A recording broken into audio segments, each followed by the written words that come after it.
The best you can hope for in the news business at this point is the freedom to tell the fullest truth that you can. But there are always limits. And you know that if you bump up against those limits often enough, you will be fired for it.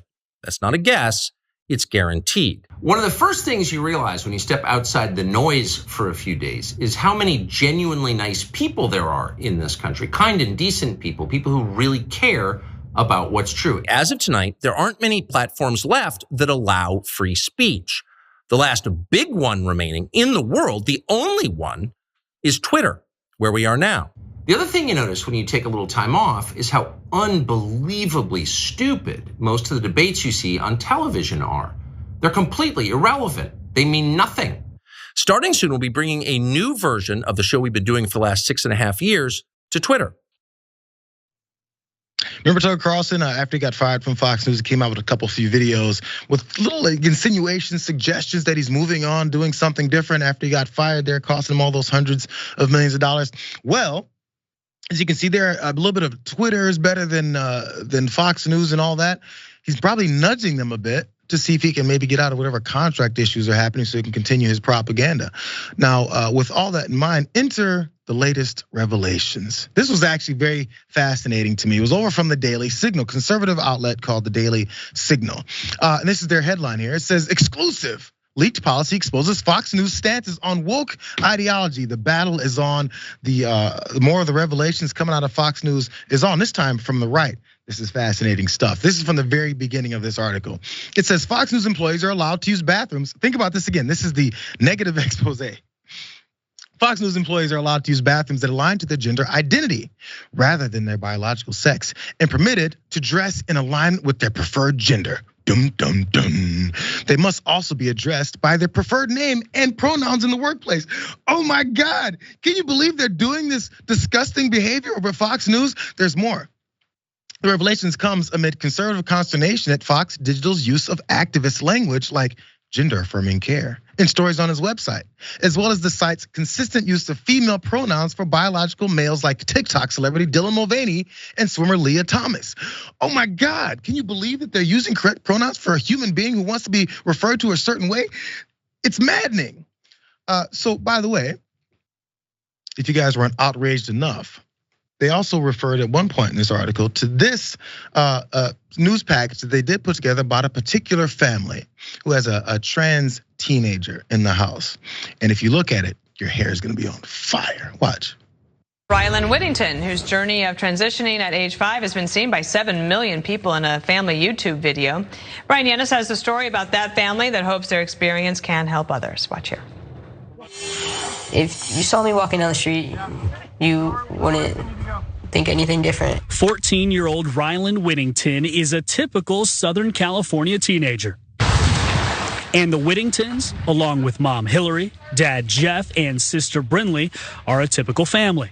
The only difference, though, in Rylan's eyes, is what this family can mean to the tens of thousands of kids under 18 who identify as transgender. We put our story out there so people could see that like there's another family out there that is going through what we're going through, or there's another family who's proud of who they are. Before Rylan could even speak, he managed to tell his parents that he is a boy. I could just see that it wasn't him trying to be a brat. It was like painful. It was truly painful for him to have to wear feminine clothing and for us constantly telling him that you're a girl.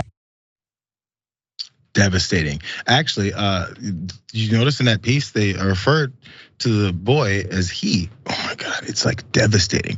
If you haven't died yet, I'm not sure how you're still surviving. If you haven't, here's one more, because they did this quick promo. Apparently this is from last year, right before Pride Month. Watch. Celebrate Pride Month with Fox News. Meet important voices of the LGBTQ+ community and go inside their incredible contributions. Part of America Together on Fox News. Burbank, I gotta be honest, I didn't know this. There's a lot going on Fox News, man. Tucker had us distracted, right? Here's the thing about Fox. It's like, this makes it so obvious that they're primetime guys, Tucker Carlson, Bill O'Reilly, Jesse Waters, spewing all of the nonsense on a regular basis. This kind of programming and the way they run things internally makes it so obvious and so clear that they're being paid to sell you a narrative and tell you stuff that's going to piss you off and make you angry. Because at the end of the day, the culture war that we have is just people being antisocial. If someone says, hey, I want you to call me by this. I've only gone by this nickname my entire life. I don't go by my legal name. You say, okay, man, I'm gonna call you by your nickname. That's social. It is simply good social skills to respect how people wanna be talked to and what name they wanna use. And it is so absurd that it's been framed as this very important political debate. And it's very obvious they're just doing it to distract us, and they're paid to do so as well.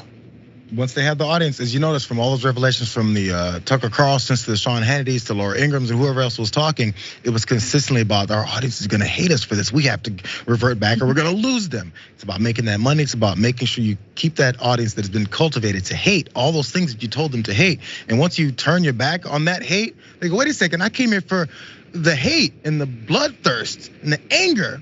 What's this whole thing about calling someone what they want to be called? I hate that.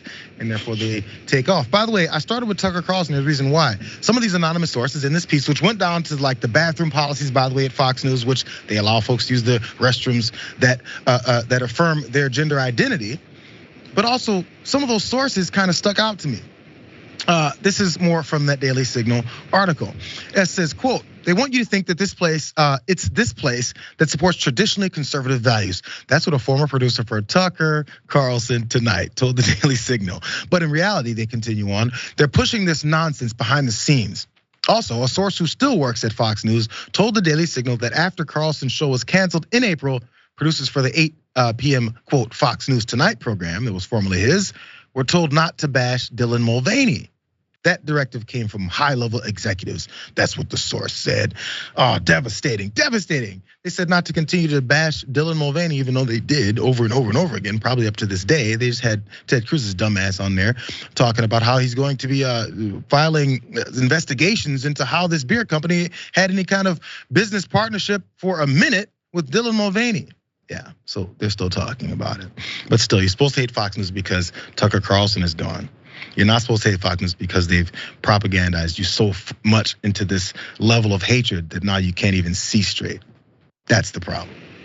They don't even believe what they're saying, Jayar. It's like when your parents are trying to feed you some kind of like baby food and you're a little baby and you're like, it's so good, it's delicious. And it's like, then why aren't you eating it? Because it kind of seems like you're not eating it, so it might not be that good. I don't know if I should eat it. That's why babies are skeptical. They have more sense than Fox News viewers, maybe, Jayar. I've said it for years. Hey, go to the grocery store, grab a jar of the Gerber peas that you would feed your child. Some people do, many people don't, and eat that yourself. See if you like it.